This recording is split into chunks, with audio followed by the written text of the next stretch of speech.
second thing that I believe has to be done is you've got, in my opinion, you've got to very strongly fight and win back the right to free speech. A catastrophe occurred in the spring of 2024 when the student encampments became a kind of beacon of hope. And by the end of that spring, they had been crushed. I do believe it's fair to say that there were different levels of repression, but some of those levels of repression really rose to the height of terrorism. You were rounding up these students and then placing them thousands, at least 1,000 miles from their homes in places where nobody knew where they were. Well, that's pretty awful. And in the face of that onslaught, which was, let's be clear, it was not under the aegis of Donald Trump. It was Joe Biden who presided over that. Trump expanded the target. Once he came into office, he expanded it to what's called DEI, diversity, equity, and he expanded to all the wokeness on college campuses.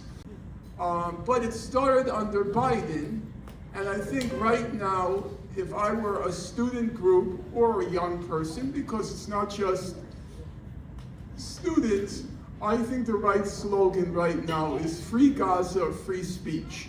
You have to link the issues of Gaza and speech, because say what you want about Americans, and there are positive things to say and there are negative things to say. Say what you want about Americans. The belief in free speech is very deeply seated in our country. They don't like the fact that people are being muzzled. They don't like the fact that people can't express their opinions, however much you might not like the opinion, you have the right. And then a very strange thing happened in that spring of 2024. It suddenly was being said that you don't have the right to chant the slogan, from the river to the sea, Palestine will be free. Now, let me be clear. Reasonable people can disagree or agree about the appropriateness of that slogan, of the political wisdom of that slogan. But for sure, they had the right to shout that slogan. This is America. I'm not here to sing the praises of this country, but we have to recognize its traditions. How many people here are aware that in our country, the United States of America, you are legally protected to advocate the violent overthrow of the government? You have the right, the Supreme Court has said, you have the right to advocate the violent overthrow of the government. Of course, when it comes this close to action, namely you're actually taking up arms, that becomes a different issue.